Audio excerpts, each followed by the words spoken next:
sub inspector police নিযুক্তি লাভ কৰিবলৈ সক্ষম হৈছে এগৰাকী ভাইটি হিচাপে কেনেকুৱা লাগিছে আৰু তোমাৰো তুমি কৈছা মোৰ এগৰাকী বা নিচিনা ময়ো সোমাব আৰক্ষী বিষয়ে কি ক'বা একেজন খুব ভাল লাগিছে বাৰু সফলতাৰ কাৰণে আশা কৰোঁ মই মানে ফিউচাৰত এনেকুৱা আৰক্ষী বিষয়ে হ'ম বুলি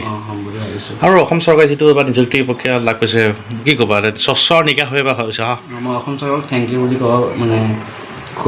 বুলি ক'ব বিচাৰিম হয় ঠিকে আছে থেংক ইউ নমস্কাৰ নমস্কাৰ তোমাৰ পৰিচয় দিয়াচোন নমস্কাৰ মোৰ নাম শ্ৰী দিশা দেৱী মই এইবাৰ আসাম পুলিচত সাব ইন্সপেক্টৰ হ'বলৈ সক্ষম হৈছোঁ হয় এইবাৰ যিটো অসম চৰকাৰে ইতি ফলাফল যোৱা পৰহি ঘোষণা কৰা হ'ল তাত তুমি সাব ইন্সপেক্টৰ ৰূপে নিযুক্তি লাভ কৰিবলৈ সক্ষম হৈছা কি ক'বা এই ক্ষেত্ৰত তুমি চৰকাৰক কি জনাবা মই প্ৰথমে মুখ্যমন্ত্ৰী ডাঙৰীয়াক ধন্যবাদ জনাব বিচাৰিছোঁ তেওঁৰ এই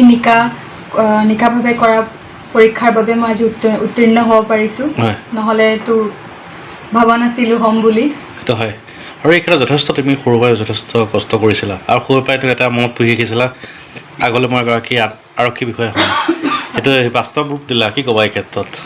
মই আজি বহুত সুখী অনুভৱ কৰিছোঁ মই সৰুৰ পৰাই মানে ইচ্ছা আছিলে পুলিচত যোৱাৰ সেইবাবে মই NCCও কৰিলোঁ আৰু তাৰ বাবে এতিয়া মই সফল হৈছোঁ মই আজি বহুত সুখী সেইটো হয় বহুতো অসমীয়া যিবিলাক আমাৰ অসমৰ যিবিলাক এডি পৰীক্ষা ফলাফল ঘোষণা তাত বহুতো দুখীয়া ঘৰৰ ল'ৰা ছোৱালী ছাত্ৰ ছাত্ৰীয়ে ফলাফল লাভ কৰিবলৈ সক্ষম হৈছে কি ক'বা যিটো স্বচ্ছভাৱে নিকাভাৱে এবাৰ পৰীক্ষাটো হ'ল কি ক'বা এই ক্ষেত্ৰত অসম চৰকাৰক ধুনীয়াকৈ বাৰু হৈছে আৰু বহুতো দুখীয়া ঘৰৰ ছাত্ৰ ছাত্ৰীয়ে পাবলৈ সক্ষম হৈছে কি ক'বা অসম চৰকাৰে যে এইটো নিকাকৈ পৰীক্ষাটো পাতিছে সেয়েহে সকলোৱে পাব মানে সক্ষম হৈছে যিসকলে পাবলগীয়া আছে তেওঁসকলেই পাইছে যোগ্যতা ভিত্তিত হৈছে এইবাৰ হয় আৰু মাননীয় মুখ্যমন্ত্ৰী মহোদয় কি ক'বা তেওঁক মই ধন্যবাদ জনাব বিচাৰিছোঁ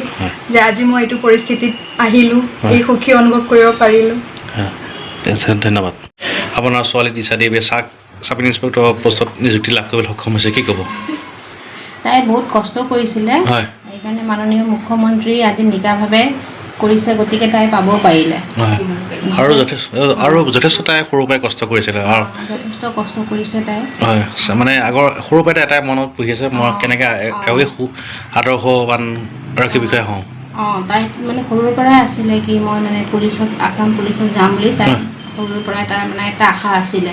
আজি মানে আশাটো তাই পূৰণ কৰিব পাৰিছে ঠিক আছে ধন্যবাদ